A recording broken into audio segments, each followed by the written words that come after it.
Joke for the Day. Part 19. Teacher. Ano ang hugis ng mundo, Juan? Kwadrado po, ma'am. Teacher. Hindi. Ang mundo ay bilog. Juan. Pero ma'am, sabi ng lolo ko, narating na niya ang 4 na sulok ng mundo. May sulok po ba ang bilog? Lolo. Apo. Apo. Magtago ka dali. Nandyan teacher mo. Absent ka pa naman sa klase mo. Apo. Naku, magtago din po kayo, lolo. Kasi sabi ko namatay ka kaya absent ako.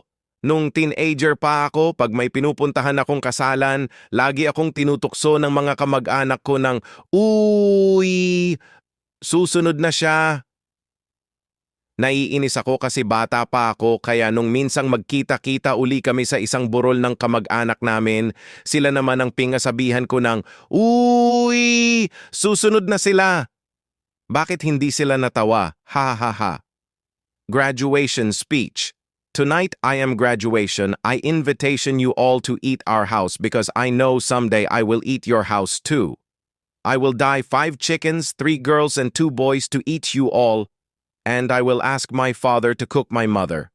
Anak. Ma, mahirap po bang mabuntis? Mama.